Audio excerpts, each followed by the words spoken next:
Mari kita membuka satu bagian firman Tuhan. Kita melanjutkan pembahasan minggu lalu tentang doa Bapa Kami menurut versi Lukas. Kita membaca pasal yang ke-11 dari Injil Lukas. Kita bisa membaca mulai dari ayat yang 2b, jadi langsung kepada doa Bapa Kami sampai dengan perikop ini berakhir, yaitu ayat yang ke-13. Ayat ke-2b sampai ayat ke-13. Mari kita bersama-sama membaca doa Bapa Kami ini. Lalu saya melanjutkan 5 sampai 8. Saudara melanjutkan kembali 9 sampai 13. Kita baca bersama-sama terlebih dahulu 2 sampai 4. Bapa, dikuduskanlah namamu, datanglah kerajaanmu, berikanlah kami setiap hari makanan kami yang secukupnya. Dan ampunilah kami akan dosa kami, sebab kami pun mengampuni setiap orang yang bersalah kepada kami. Dan jangan membawa kami ke dalam pencobaan. Saya membaca 5 sampai dengan 9. Lalu katanya kepada mereka, jika seorang di antara kamu pada tengah malam pergi ke rumah seorang sahabatnya, dan berkata kepadanya, saudara, pinjamkanlah kepadaku 3 roti, sebab seorang sahabatku yang sedang berada dalam perjalanan singgah ke rumahku, dan aku tidak mempunyai apa-apa untuk dihidangkan kepadanya.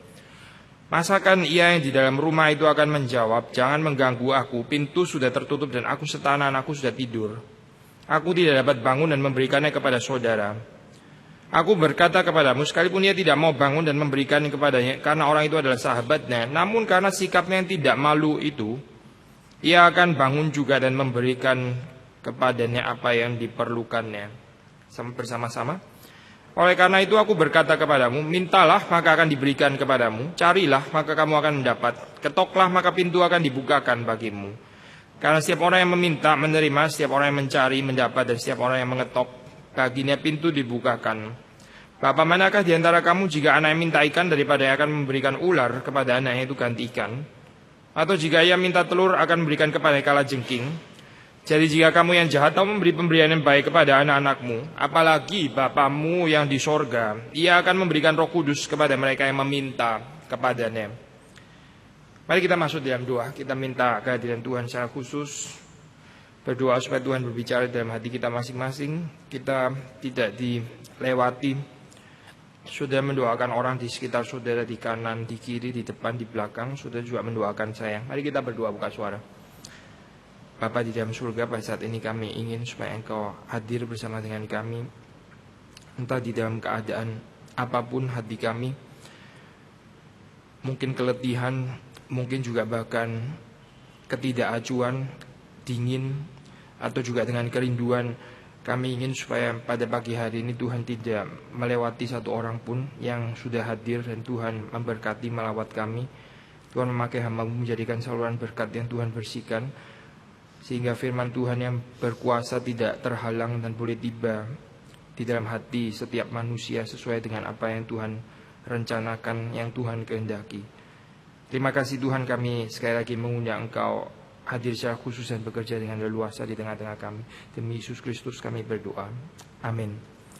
Saudara, kita minggu lalu sudah membaca sampai dengan bagian permintaan, berikanlah kami setiap hari makanan kami yang secukupnya. Di situ kalau kita boleh review, ada kaitan dengan permohonan datanglah kerajaanmu dengan kebutuhan sehari-hari. Kerajaanmu bukan sekedar melulu urusan-urusan spiritualitas yang kita anggap hal-hal rohani lalu kemudian meninggalkan keseharian kita, tidak. Tapi bahkan hal-hal yang seringkali dianggap oleh orang-orang Kristen yang berpandangan sangat sempit. Ini seperti hal yang terlalu gak penting, sekuler dan sebagainya. Urusan tentang makanan, tentang kesehatan, mungkin juga bahkan tentang uang, finansial, pekerjaan. Tapi bagi versi Lukas ini termasuk bagian daripada realita kerajaan Allah. Datanglah kerajaan Allah, berikanlah kami setiap hari makanan kami yang secukupnya. Kita boleh menanyakan, saudara, apa pentingnya ya kalimat seperti ini, berikanlah kami makanan kami yang secukupnya setiap hari, kaitannya dengan kerajaan Allah. Kita percaya, saudara, di dalam pengharapan seperti ini, yaitu satu kebergantungan, ya, adanya satu relasi dengan orang yang berdoa ini dengan Tuhan sendiri. Saya pikir dalam hal ini ada kemiripan ya antara Lukas dan Matius, meskipun ada slide difference juga. Kita sudah membahas, kalau saya nggak salah ingat, di dalam versi Matius menekankan berikanlah kami pada hari ini, menekankan kekinian, ya. Berikanlah kami pada hari ini, sementara Lukas mengatakan berikanlah kami setiap hari, each day, atau hari demi hari, day by day, ya. Jadi dalam pengertian yang sifatnya lebih repetitif, kebergantungan dan permohonan terus menerus itu Lukas.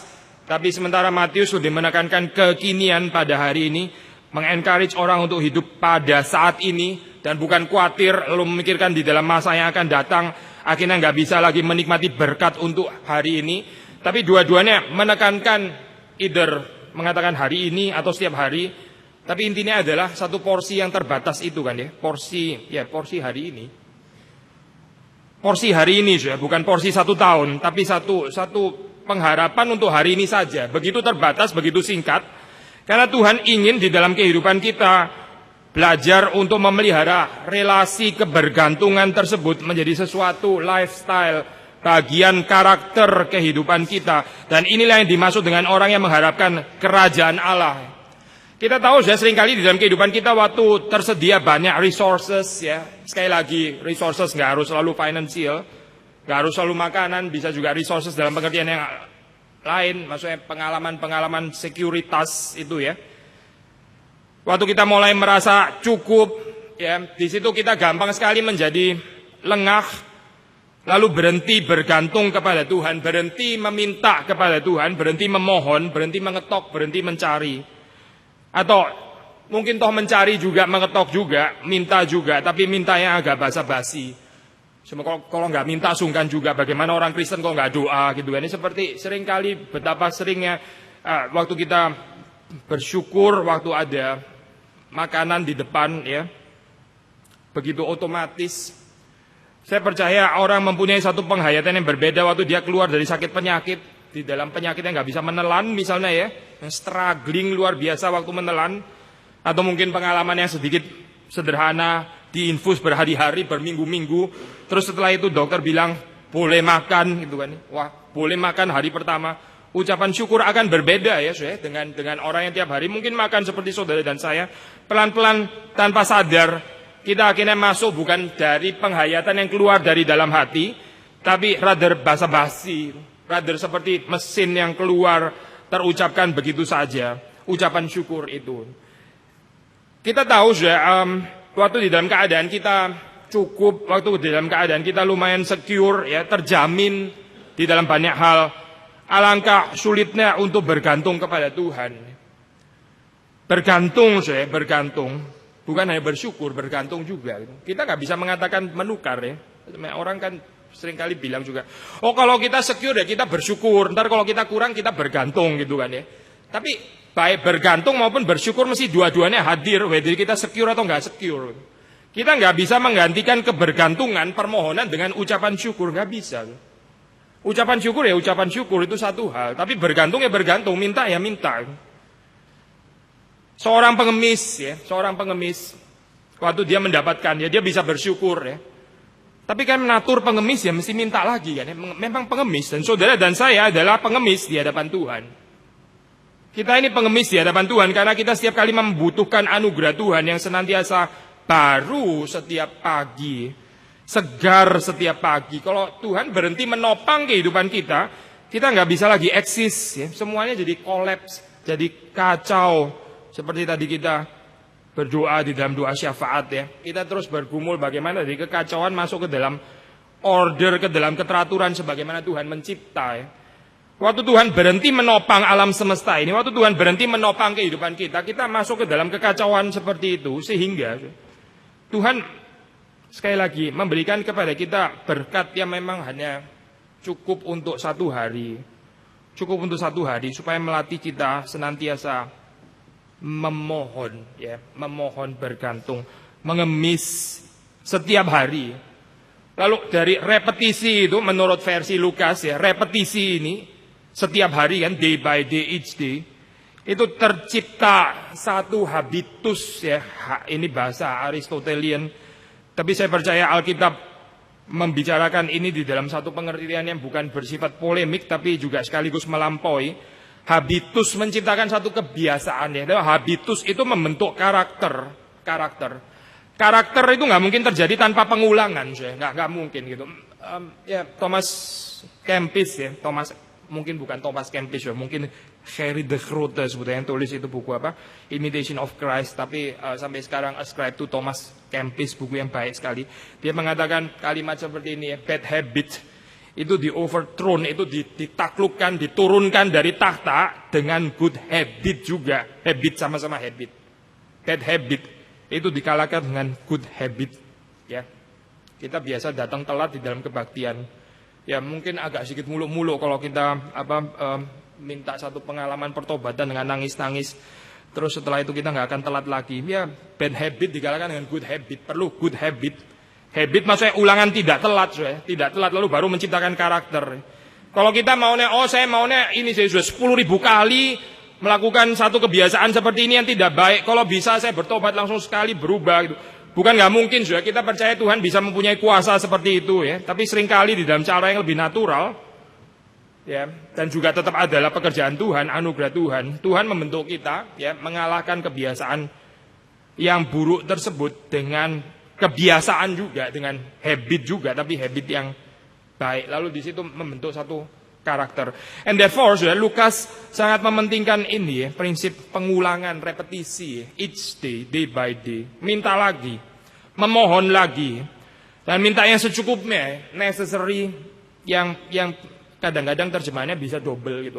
Di dalam bahasa Inggris ada terjemahan give us each day atau day by day our daily bread gitu kan. Seperti kayak bahasa Indonesia kan nggak muncul dua kali seperti ini ya. Tapi di dalam bahasa Inggris misalnya salah satu terjemahan ada seperti kayak double gitu. Sudah ngomong day lagi kan. Give us today atau give us each day atau day by day our daily bread. Tadi kan sudah ngomong today, sekarang daily bread lagi gitu kan. Ini seperti ulang-ulang. Bahasa Indonesia menghindari penerjemahan yang pakai kata yang sama, di sini pakai istilah yang secukupnya ya. Either yang secukupnya atau daily atau necessary dan sebagainya. Intinya adalah membicarakan porsi yang betul-betul kita butuhkan pada hari itu. Tuhan memberikan kepada kita kecukupan ya. Kecukupan di dalam hal ini. Karena manusia seringkali nggak bisa take care keadaan kelimpahan. Saya tertarik perkataan Agustinus ya, sangat radikal.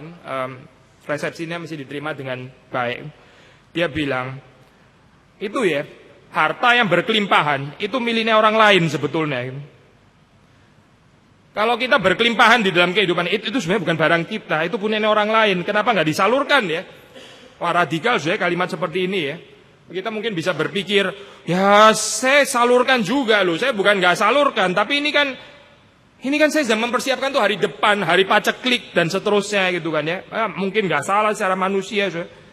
Dan saya percaya penghayatan ayat ini bukan berarti lalu kita nggak perlu menabung, bukan itu. Tapi sekali lagi ya, kalau boleh membicarakan tentang spirit ya, spirit. Tentang sikap hati bukan fenomena menabung nggak terlalu penting itu. Kita nggak tertarik membicarakan fenomena. Kita tertarik membicarakan kedalaman hati manusia. Spiritnya apa? Jangan-jangan saya menabung supaya saya lebih secure, setelah itu apa? Saya nggak usah bergantung lagi kepada Tuhan, nggak usah ngomong kalimat ini lagi. Unconsciously tentu saja ya. Kita nggak berani sih ngomong kalimat seperti ini kan against the Bible. Unconsciously, maksudnya saya mau menabung nanti ada security. Setelah itu apa? Saya nggak usah minta tolong orang lain, nggak usah minta tolong siapapun karena saya self sufficient. Sekali lagi saya pernah mengatakan kepada saudara kan ya, kalau kita secara horizontal nggak bisa bergantung kepada orang di sekitar kita, nggak menciptakan satu suasana kebergantungan ya. Dari unit yang paling kecil sampai di dalam keluarga pun ya, ini nggak usah ngomong tetangga lah, kejauhan sudah tetangga, keluarga ya. Kalau kita nggak bisa menciptakan suasana kebergantungan, bagaimana orang tersebut bisa bergantung kepada Tuhan? Itu nggak masuk akal, nggak bisa diterima. Orang seringkali bilang seperti ini, saya mengasihi Tuhan dengan segenap hati, tapi tetanggaku itu begitu menjengkelkan gitu kan. Banyak dosanya, kalau Tuhan itu saya mengasihi dengan segenap hati. Lalu Yohanes mengatakan, omong kosong itu, orang yang bilang seperti itu omong kosong. Barang siapa yang tidak mengasihi saudaranya yang kelihatan, dia sebenarnya tidak mengasihi Allah. Prinsip ini prinsip kaitan antara aspek atau urusan horizontal yang dikaitkan dengan urusan vertikal. Di dalam prinsip yang mirip, meskipun memang Yohanes nggak mengatakan kalimat ini, tapi saya percaya dalam prinsip yang mirip kita bisa perluas. Barang siapa yang gagal menciptakan suasana kebergantungan secara horizontal, ya, secara horizontal nggak ada suasana kebergantungan. Kalau bisa setiap orang self-sufficient, setiap orang berjuang, ya kita nggak perlu menolong orang lain juga jangan menolong kita. Pokoknya masing-masing berjuang sendiri. Bagaimana orang seperti ini bisa bergantung kepada Tuhan? Jangan-jangan dia juga akan berkata kepada Tuhan, saya akan berjuang Tuhan, just give me time, ya, I will try harder spirituality. Saya pernah ini kan kutip penayangan yang itu loh, yang terkenal itu saya sudah pernah lihat kan, ini sekali lagi deh pengulangan ini, karena Lukas juga ulang kan ya, saya juga boleh ulang, tapi nggak boleh terlalu banyak ulangnya. Itu loh orang yang di YouTube dia waktu mengikuti lari kejuaraan lari, lalu terus terkilir ya, kesleo kakinya gitu, sampai nggak bisa teruskan lagi gitu kan ya. Sementara yang lain sudah putar, terus dia gimana dalam keadaan seperti itu? Ya reaksi yang normal ya dia keluar aja kan ya, sudah maaf saya hari ini kesleo, bukan maaf sih, nggak perlu minta maaf, nggak ada yang salah dia kan ya kepada orang lain, ya sudah keluar aja berhenti, memang lagi sial hari ini. Oh tapi tidak gitu kan ya, yang bikin orang sangat tergerak, lalu dia coba gitu kan ya, terus sampai pakai satu kaki gitu kan, seperti main engkle gitu. Tak gitu, waduh orang sangat, wah ini baru gitu kan ya. Terus apalagi ayahnya ya turun menopang dia dan sebagainya. Dari perspektif sang ayah sih itu sangat beautiful ya, seperti Tuhan yang menopang kita. Tapi kalau dia dari perspektif ini, orang yang ya mungkin virtue yang kita bisa pelajari, wah ini punya perseverance, mungkin reform perseverance itu loh, P itu loh, tulip P yang terakhir itu loh, perseverance itu kan, perseverance of the saints. Dia nggak mau kalah, dia nggak mau menyerah. Gitu. Saya percaya ada nilai positifnya ya, tapi juga ada gambaran yang negatif di situ yang saya khawatir bentur dengan gambaran Christianity. Maksudnya apa? Sudah jatuh masih nggak mau ngaku kalau dia jatuh. Gitu. Sudah nggak berdaya masih nggak mau mengaku kalau dia nggak berdaya. Gitu. Nggak mau minta tolong. Itu kan dia bukan teriak sama ayahnya kan, saya sakit tolong papa gitu, terus papanya kan bukan gitu kan gambarannya kan ya. Dia jalan terus kok. Lalu papanya nggak tega terus turun ke sana terus menopang dia gitu kan. Saudara nonton nggak by the way cerita ini? Kalau nggak nonton nggak apa-apa lah, bisa bayangkan kan dari cerita saya kan ya. Pokoknya ceritanya seperti itu saya. Lalu dia coba sampai ada orang yang kasihan menopang dia gitu. That is not Christianity saya, bukan Christianity itu. Christianity bukan kita jatuh, kita gagal terus habis itu come on, I have to try harder Billy gitu misalnya, atau saudara sebut nama saudara sendiri gitu. Just try harder. Jangan kamu terus keluar lapangan, itu malu kayak begitu. Just try harder until you finish. Whatever happen, pokoknya terus saja gitu kan ya. Kalau ada orang yang turun, ya puji Tuhan di gambaran itu dia masih nggak tolak gitu kan ya. Tapi ini yang lebih ekstrim lagi, ada orang turun mau tolong, nggak usah, saya akan engkle sampai sana sampai selesai gitu kan ya. Jadi kamu nggak usah ngerepotin saya, itu saya nggak mau bagi kemuliaan dengan kamu itu. Wah luar biasa spiritualitas seperti ini ya. Jauh sekali dengan ayat ketiga yang kita baca, berikanlah kami setiap hari makanan kami yang secukupnya. Benturnya nggak bisa lebih bentur lagi ya. 180 derajat bentur kan. Nietzsche kan keliru di dalam waktu mengamati bagian-bagian seperti ini ya. Waktu dia bilang kekristenan itu mentalitas Buddha, mentalitas pengemis, mentalitas orang lemah, ya. Mentalitas orang-orang yang nggak mau try harder gitu. Precisely di situ batu sandungannya kan memang sudah ya. Batu sandungannya orang beragama kan di situ, orang sudah berdosa, masih rasa nggak perlu rasa juru selamat, just try harder dengan perbuatan baikmu, dengan kesopananmu, dengan your cultivated life, dengan kehidupan kebudayaanmu, dengan doamu, dengan puasamu, dengan sedekahmu, ya. Just try harder sampai Tuhan itu tergerak dan mengampuni dosamu. Tapi kekristenan kan nggak membicarakan itu, ya. Kekristenan membicarakan saya berdosa, saya nggak bisa keluar lagi dari sini. Lalu terus kita berteriak minta Tuhan, berikanlah kami dan titik gitu kan ya. Semuanya intinya adalah berikanlah kami. Perlu satu kerendahan hati untuk menghidupi kalimat ini.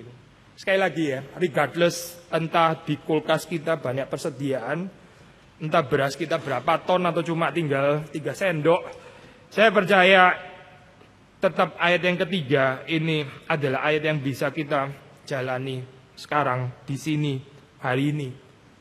Ya, Karena sekali lagi Alkitab membicarakan sikap hati, bukan membicarakan tentang fenomena. Ada orang yang miskin, ya miskin secara finansial, tapi sombongnya luar biasa.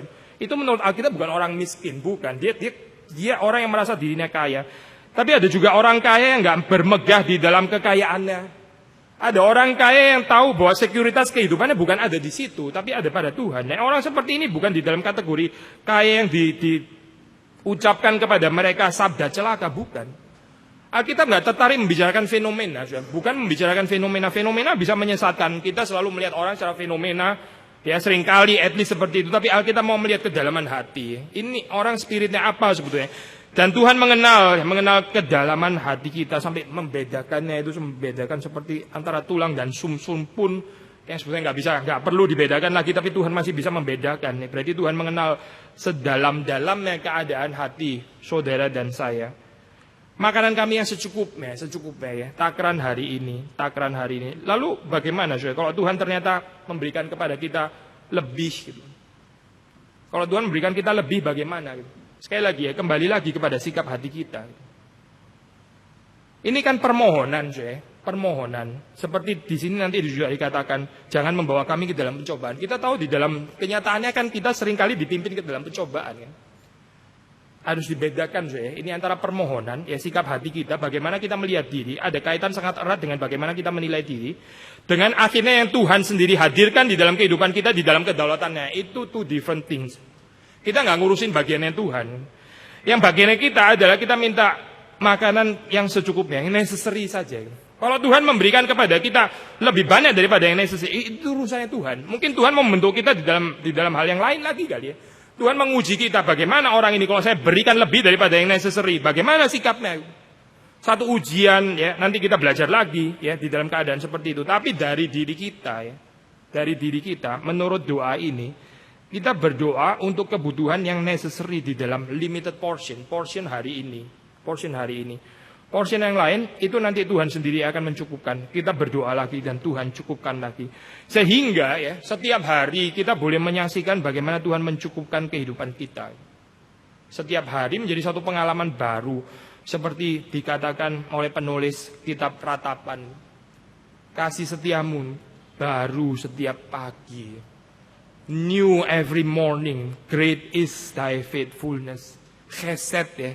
Kesetiaan Allah itu baru setiap pagi. Setiap pagi saya ditopang lagi dan lagi dan lagi dan lagi. Orang bisa punya perspektif seperti itu saya kalau belajar. Berharap, belajar memohon untuk kebutuhan yang secukupnya. Tapi waktu bagian ini mulai hilang ya. Waktu dia mulai mengejar bukan yang secukupnya, tapi yang lebih daripada yang secukupnya. Yang terjadi adalah seringkali ya akhirnya kita nggak bisa melihat lagi pemeliharaan penopangan Tuhan setiap hari itu jadi nggak jelas gitu. Jadi menjadi satu gambarannya abstrak untuk kita, Tuhan menopang setiap hari. Jadi rada basa-basi gitu. Kita tahu ada kesaksian-kesaksian yang agak basa-basi gitu. Saya bersyukur hari ini. Kalau saya ingat-ingat lagi, saya hitung jari saya, oh masih 5 loh ya. Saya bersyukur gitu. Saya agak skeptis terus tentang kesaksian kayak begitu. Ini benar nggak ya orang kesaksian kayak? Mungkin saya ada dosa juga kali ya, terlalu negatif pikiran tentang orang lain. Tapi kan ada kesaksian-kesaksian seperti ini, jujur nggak sih orang ini? Atau mengada-ada gitu kan? Waktu menghitung jari, memang kenapa kemarin memang ketemu jambret sudah mau dipotong gitu kali ya, sudah mau dipotong jarinya, maka sekarang lihat itu masih 5 terus bersyukur. Nah itu baru real kali. Tapi kalau tidak, memang sulit kan, sulit di dalam kehidupan kita untuk mengucap syukur untuk hal-hal yang seperti itu. Tapi waktu kita belajar untuk mencukupkan diri kita dengan kebutuhan yang betul-betul kita butuhkan, bisa ada perspektif itu, lalu kita menjadi peka lagi bagaimana Tuhan betul-betul memeliharakan kehidupan kita setiap hari. Ini makanan cuma wakil saja, bukan. Kita bukan cuma ngomong tentang makanan. Makanan ini adalah salah satu ya yang representatif untuk kebutuhan kita ya secara fisik, bisa yang lain, bisa kesehatan, bisa finansial dan sebagainya. Tapi waktu kita belajar untuk menggantungkan diri kepada Tuhan di dalam hal seperti ini secukupnya. Lalu belajar juga untuk melihat Tuhan bagaimana mencukupkan di dalam kehidupan kita setiap hari atau hari demi hari. Kita akan melihat keindahan kesetiaan Tuhan itu. Dan ampunilah kami akan dosa kami, sebab kami pun mengampuni setiap orang yang bersalah kepada kami.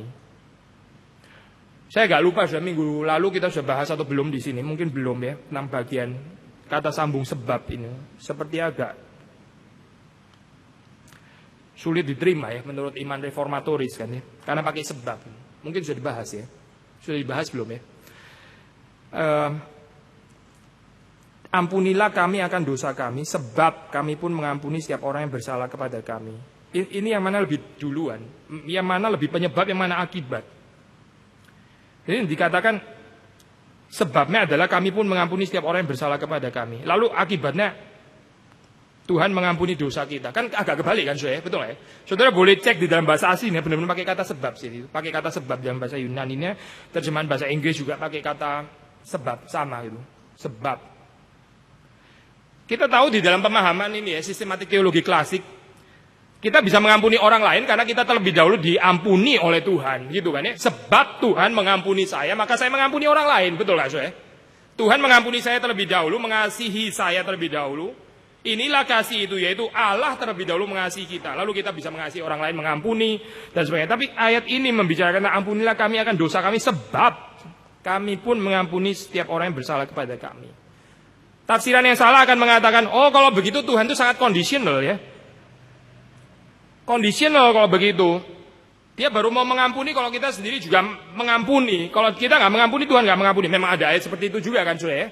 Ini bagiannya agak sulit sudah untuk ditafsirkan. Especially karena kita sudah sering kali bahas dari perspektif sistematik teologi historical yang sangat klasik itu. Sehingga kita hampir nggak bisa menerima lagi. Akhirnya jangan-jangan kita koreksi ini terjemahannya gitu. Bukan. Ini sebab kata gantinya, kata sambungnya salah di sini gitu ya. Kayaknya manuskrip aslinya juga salah. Saya mesti cari somehow gitu ya, penyelidikan arkeologi sampai ketemu manuskrip yang lain yang nggak pakai kata sebab.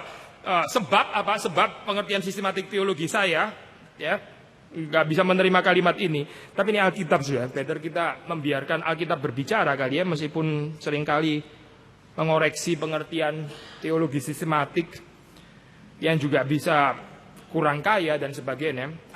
Kenapa di sini dibilang sebab ya? Sekali lagi ya, ini ayat bukan mengatakan bahwa Tuhan itu responsif. Kita mengampuni orang terlebih dahulu, baru Tuhan tergerak, tertarik mengampuni kita. Tentu saja ini akan bentur dengan begitu banyak ayat yang lain ya.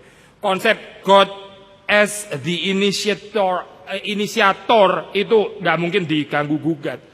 Tuhan selalu yang mulai terlebih dahulu. Allah terlebih dahulu mengasihi kita sebelum kita mengasihi Dia, sebelum kita bahkan bisa mengampuni. Itu clear, itu nggak usah diperdebatkan lagi bagian itu. Lalu still pertanyaannya, kenapa di sini tetap pakai kata sebab? Sebab kami pun mengampuni setiap orang yang bersalah kepada kami. Ya, kita coba mencerna sebaliknya ya, antitetically. Orang yang nggak bisa mengampuni orang yang bersalah kepada dia ya. Orang yang hidupnya banyak dendam, gak bisa mengampuni. Sebetulnya problemnya di mana sih? Kita ada kan sudah pengalaman seperti itu kan ya? Kan gak selalu kita bisa mengampuni setiap orang itu. Ada saat-saat kita perlu waktu gitu mengampuni. Mungkin kadang-kadang bisa bertahun-tahun baru bisa mengampuni. Apa yang terjadi waktu seseorang itu tidak bisa mengampuni orang lain yang bersalah kepada dia? Apa yang terjadi? Yang terjadi adalah sebetulnya kita merasa diri kita itu lebih baik daripada dia. Self-righteousness, kebenaran diri sendiri. Ini orang keterlaluan ya dosanya. Saya bukan bilang saya nggak berdosa, bukan. Saya juga tahu saya bukan orang suci, saya bukan orang yang saleh-saleh sekali, dan saya pasti bukan Tuhan. Saya bukan orang yang tidak berdosa, saya juga berdosa. Tapi ini orang keterlaluan dosanya, kejahatannya itu keterlaluan. Saya nggak sudi untuk mengampuni dia. Meaning, saya lebih baik daripada dia. Saya lebih baik daripada dia. Ini orang dosanya. Dosa yang begitu berat yang gak layak lagi sama sekali untuk diampuni, mendapat pengampunan saya dan juga pengampunan Tuhan. Jadi saya lebih baik daripada dia.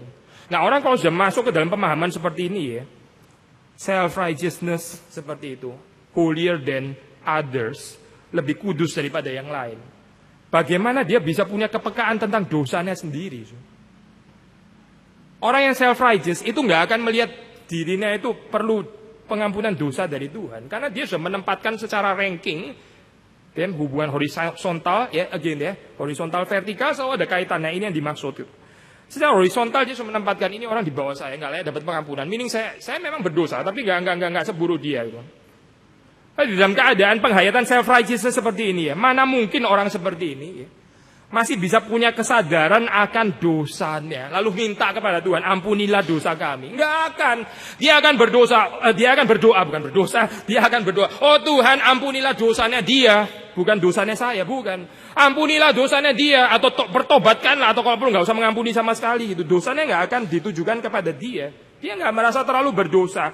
Sehingga waktu di sini dikatakan ampunilah kami akan dosa kami sebab kami pun mengampuni setiap orang yang bersalah kepada kami. Mengapa saya pakai kata gandeng sebab? Karena cuma orang yang nggak punya dendam yang bisa mengampuni kesalahan orang lain, yang bisa punya kesadaran bahwa dia adalah orang berdosa yang membutuhkan pengampunan Tuhan. Ini kompatibel gitu. Ini satu paket, nggak bisa dicabut itu. Nggak ada orang yang punya kepekaan akan dosa pribadi, tapi terus kemudian dia nggak siap untuk mengampuni dosa orang, itu nggak kompatibel, nggak ketemu itu, sistemnya nggak ketemu. Yang lebih masuk akal adalah orang bisa punya kepekaan akan dosanya dan karena itu dia memohon pengampunan dari Tuhan, karena dia sendiri juga bisa menanggung melihat waktu orang lain berdosa, dia sendiri juga berdosa, dia nggak lebih baik daripada dia, dan karena itu dia bisa mengampuni, bisa accept ya, bisa toleransi, bukan dalam pengertian merestui dosa orang lain, bukan. Tapi dia bisa toleransi. Toleransi itu di dalam pengertian ya menahan, menggendong, ya, bearing dan sebagainya. Tahu bahwa orang ini memang punya kelemahan, tapi saya sanggup untuk menerima dia apa adanya, sanggup untuk menanggung keadaan dia, termasuk juga dengan kelemahannya dan sebagainya. Kepekaan seperti ini, kepekaan seperti ini ya. Interestingly menurut doa Bapa kami juga dibangkitkan Tuhan melalui kita menyaksikan kesalahan orang lain. Pendewasaan juga ini, pendewasaan. Kalau kita nggak bisa tahan waktu melihat kelemahan orang lain nih, ya ini proses pendewasaan kan seperti itu kan, apalagi kalau yang kelemahan tuh orang yang menurut saya harusnya secara rohani ekspektasi saya lebih baik daripada saya gitu. Sudah pernah punya pergumulan seperti ini kan ya. Kalau orang baru bertobat, apalagi kalau saudaranya menginjili terus dia bertobat, terus dia punya kelemahan, kita bisa punya kesabaran kan terhadap dia. Ya, karena dia orang baru, apalagi saya membawa dia percaya kepada Yesus Kristus, ya kita mesti sabar lah, dia orang baru. Tapi coba pemimpin rohani kita yang di atas yang punya kelemahan, repot loh repot. Kita bisa punya judgmental yang lebih berat itu. Kok bisa ya dia kayak begini? Saya nggak habis pikir loh. Dia ini sudah lama loh jadi Kristen. Saya bahkan yang dibawa oleh dia percaya kepada Yesus, malah dia sekarang punya dosa kayak begini. Sulit loh saya mengampuni orang seperti itu. Sulit. Tapi itu momen pendewasaan di dalam saat seperti itu, ya. Dan juga termasuk kesalahan-kesalahan orang lain. Witness yang kita lihat, ya. Itu mengajak kita sebetulnya bukan untuk menyaksikan witnessnya dia. Itu, nah ini ujian saya. Waktu saya melihat kelemahan orang lain, dosa orang lain, kamu lihat dosamu sendiri gak ya? Sadar gak? Ini sebenarnya cermin gitu.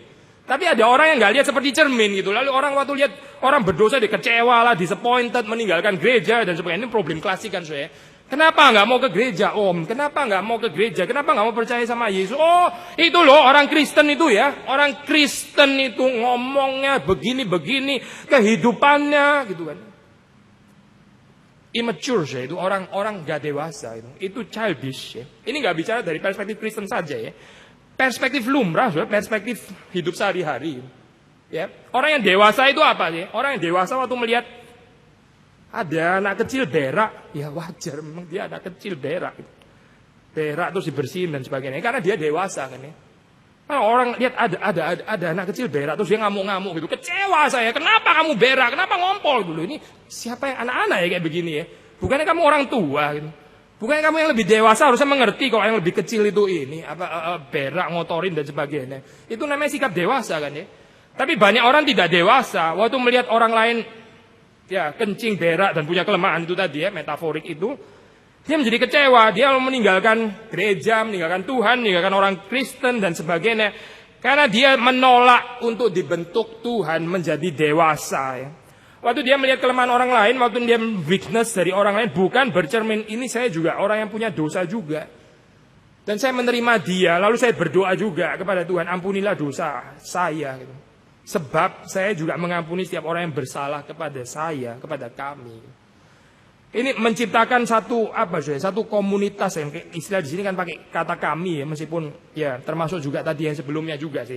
Berikanlah kami setiap hari makanan kami yang secukupnya, itu kan komunal dan bukan pribadi ya. Saya nggak bahas bagian ini. Kalau di versi Matius sudah dari pertama sudah bicara tentang Bapa kami kan ya, Our Father in Heaven. Lukas bagian pertamanya nggak ngomong kami, tapi dalam bagian ini tentang permohonan tentang makanan, tentang pengampunan dosa itu pakai kata kami. Meaning apa sih? Ini bukan cuma sekedar personal, individual saja. Individual included, saya percaya, ada termasuk di dalamnya. Tapi ini mau menciptakan satu komunitas, ya, komunitas yang punya belas kasihan. Lawan katanya apa sih? Komunitas yang judgmental. Komunitas judgmental. Judgmental itu apa? Yaitu komunitas waktu melihat kelemahannya orang lain langsung menghakimi gitu, langsung kecewa. Langsung, apa itu orang dia sudah lama jadi Kristen seperti itu? Judgmental community. Lukas mau menciptakan, ya, Tuhan yang kita percaya mau menciptakan satu komunitas yang full of compassion, bukan judgmental community. Ini satu kesaksian deh, kesaksian kehidupan Kristen yang sangat mempermuliakan Tuhan. Kalau kita boleh menyaksikan kita hidup di dalam komunitas yang compassionate, bukan judgmental community. Jangan ditukar-tukar ya. Waktu dikatakan di sini tidak judgmental bukan berarti lalu kita nggak membicarakan yang mana benar, yang mana salah. Bukan ya, bukan. Kita tetap akan mengatakan ini benar, yang ini salah gitu.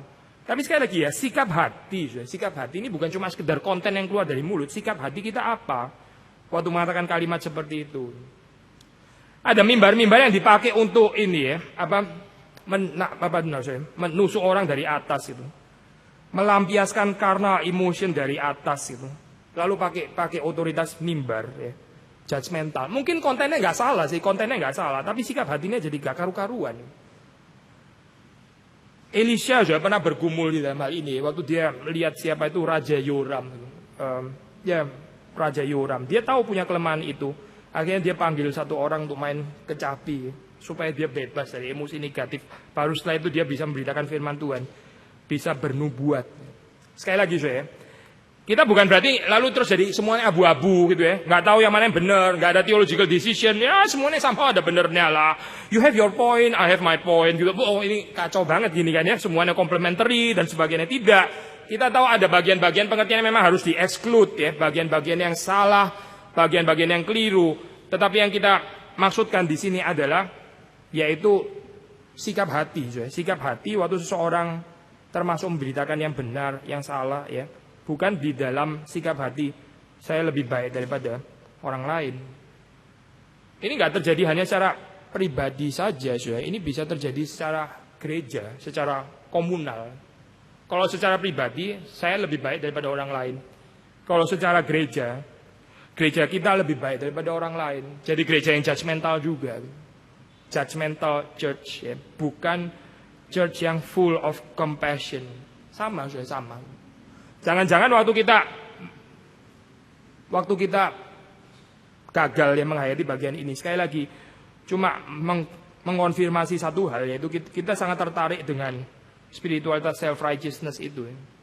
Sekali lagi ya, nggak harus secara individual, bisa juga secara gereja. Gereja yang self-righteous, gereja yang merasa diri selalu lebih baik daripada yang lainnya. Ya, semua yang lain sudah menyeleweng. Semua yang lain nggak ada yang menyembah kepada Yahweh. Tinggal gereja saya satu-satunya yang menyembah kepada Yahweh. Persis kayak perkataan Elia gitu. Lalu Tuhan bilang, masih ada 7.000 ya. Masih ada 7.000 yang lain. 7.000 itu 7 kali 10 kali 10 kali 10. Banyak banget loh itu 7.000. Bagaimana mungkin ya Elia ya seorang nabi bisa buta seperti itu. Waktu dia nggak bisa melihat pekerjaan Tuhan di dalam diri orang lain yang bukan dia. Dia orang yang dipakai Tuhan, definitely dia orang yang dipakai Tuhan. Tapi itu bukan berarti lalu seluruh dunia nggak ada yang diberkati Tuhan, seluruh dunia nggak ada punya hati yang beres dan sebagainya. Pemahaman Kingdom of God yang kacau ini ya, akhirnya membuat kita sulit untuk mengatakan kalimat ini. Ampunilah kami akan dosa kami. Dosa apa?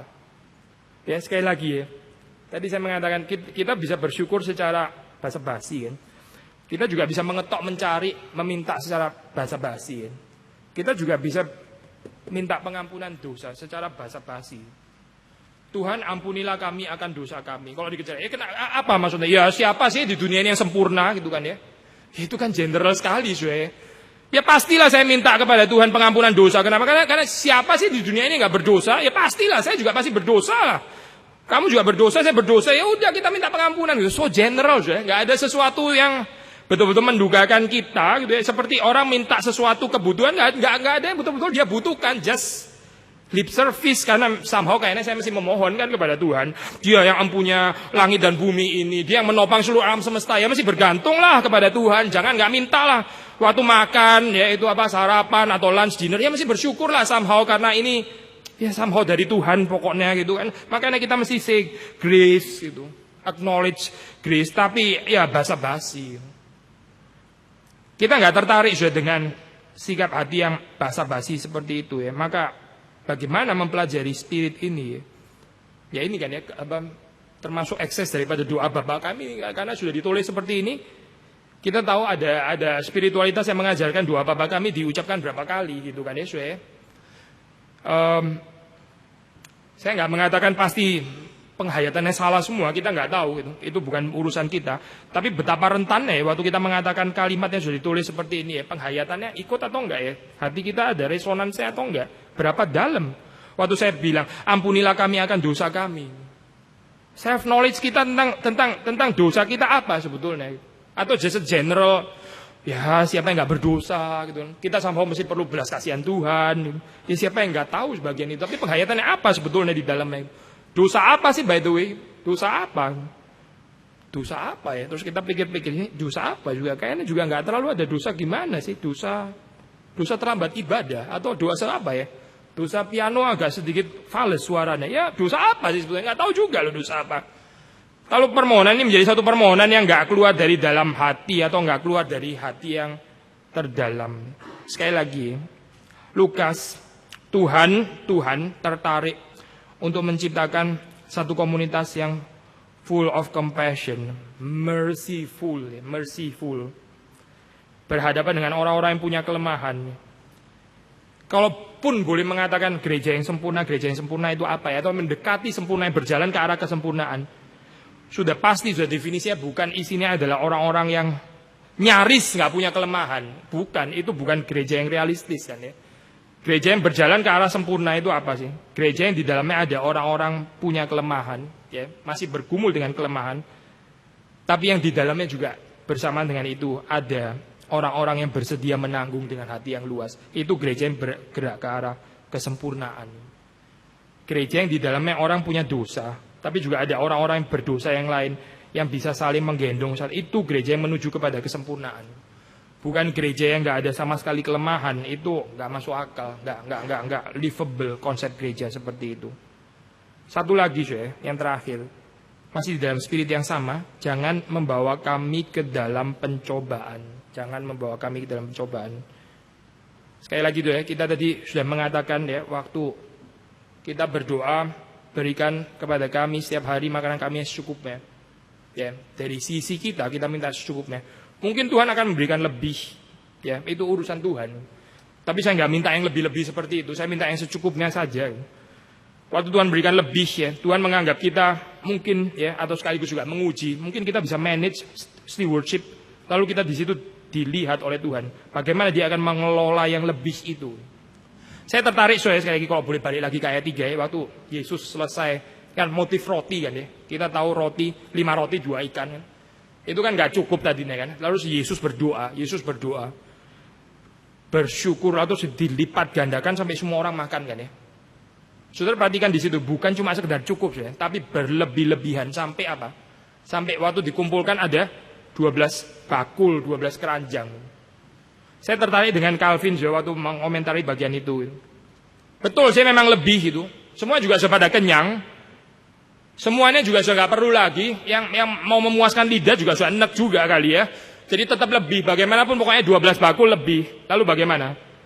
Tetap harus dikumpulkan karena Tuhan nggak mau yang kelebihan itu lalu terus kita nggak menghargai dan kita buang-buang. Makanya Tuhan bilang kumpulkan lalu baru bisa dihitung 12 bakul. 12 bakul kelimpahan berkat Tuhan bukan untuk kita sia-siakan, bukan untuk kita boroskan. bukan untuk kita habis-habiskan ya, tapi sekaligus menjadi satu pengujian bagi kita. Kembali kepada ayat ini, jangan membawa kami ke dalam pencobaan. Kita tahu di dalam kenyataan ada saat di mana ya Tuhan sendiri di dalam kedaulatannya memimpin membawa kita ke dalam pencobaan. Saya pikir ayat ini bukan di dalam pengertian bahwa Tuhan, karena kita sudah berdoa seperti ini, maka Tuhan nggak akan pernah membawa kita ke dalam pencobaan. Memang ada ayat di dalam Yakobus mengatakan Tuhan tidak mencobai dan sebagainya. Tuhan tidak mencoba itu nggak harus ditafsir dalam pengertian Tuhan nggak mungkin memimpin kita masuk ke dalam pencobaan, bukan.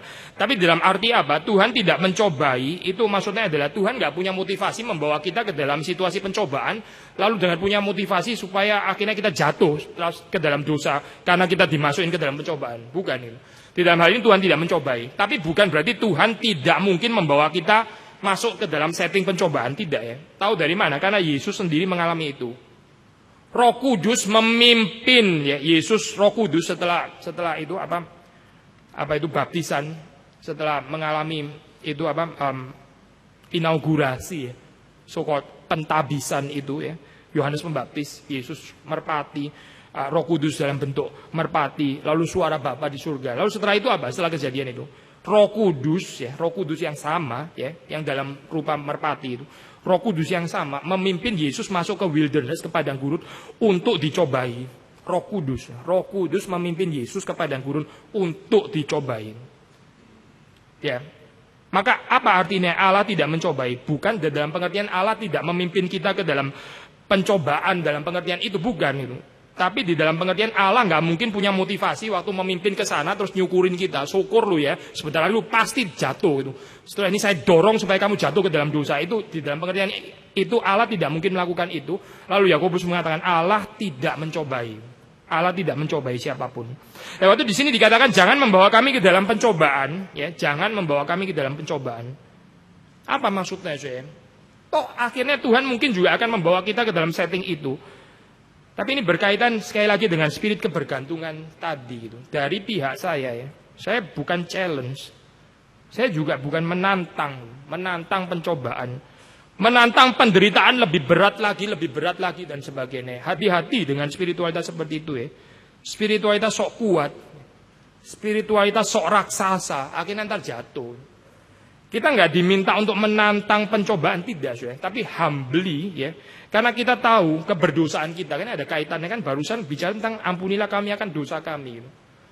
Soalnya mau mengatakan Tuhan, kalau saya mengukur kekuatan saya sendiri, ini saya pasti jatuh di dalam pencobaan. Karena itu kalau boleh jangan membawa kami ke dalam pencobaan.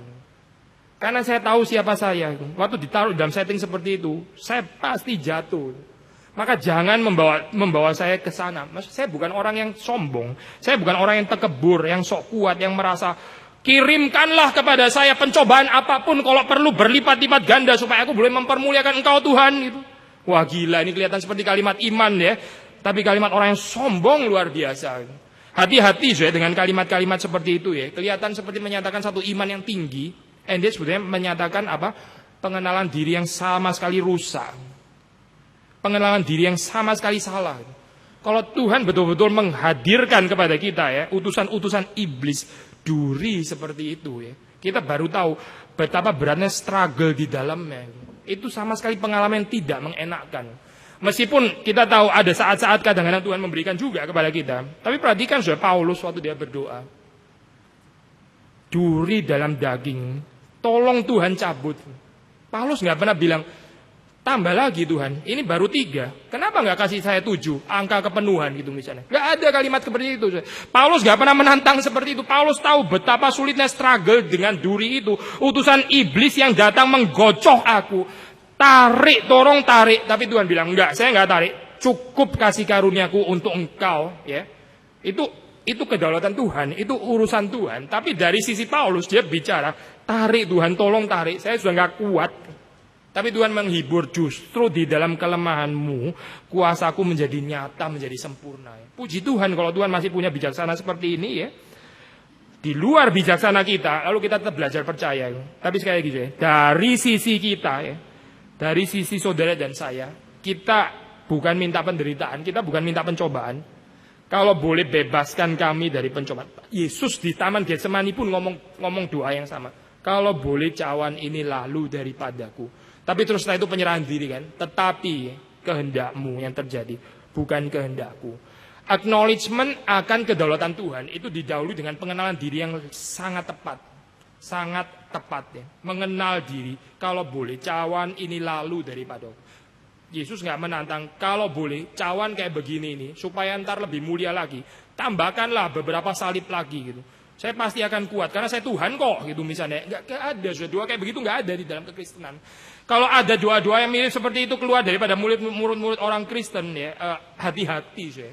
Hati-hati model spiritualitas yang seperti itu. Nanti kalau Tuhan betul-betul utus iblis di dalam kehidupan kita, kita baru tahu betapa babak belur kita di dalam keadaan seperti itu.